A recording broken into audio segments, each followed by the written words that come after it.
basically are hydrogen atoms on the sun that come together, collapse onto each other and turn into a helium atom, which then creates a massive amount of energy, which gets popped out from here. You can see this actually saying that this is happening. What is this? 4.25 million metric tons per second of matter is going through this nuclear fusion. It's 9.2 times 10 to the power of 37 times per second this is taking place. Per second. Right, so in the last second, there it is. There's another one. Now, by the way, so what is 10 to the power of 37? Right, 10 to the power of 6 is 10 billion. Right? So 10 million, right? 10 to the power of 6. So 10 to the power of 37 is trillion per second that this is happening, right? So we are seeing quantum leaps. It's not some rare thing that takes place, but it's happening trillions of times a second in our sun, which itself is the nuclear fusion reactor.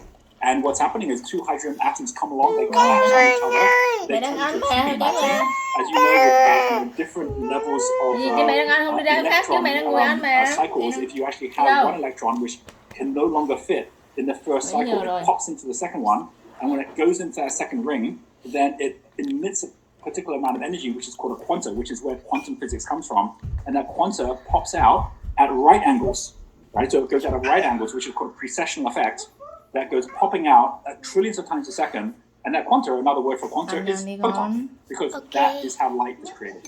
So all the light that you see around you is a result of quantum leaps. We are living in the lighthouse. And what's so powerful about that concept, when you realize that something that we think is so unusual is actually happening all the time, is how this happens in a way when you start creating a promise.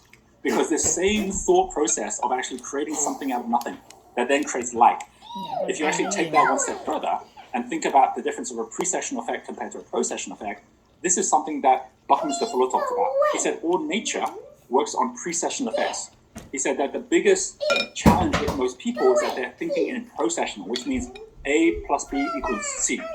And so they think something like wealth, for example, is about that processional effect. Like dropping a stone, you can actually calculate exactly how fast it's going to be going after 1 second by just understanding the forces of gravity on it and the calculations that take place. But that doesn't tell you anything about what happens at right angles if the stone hits a pond, and the precessional effect, which is the ripple effect, creates something which is almost unpredictable in terms of exactly what ripples will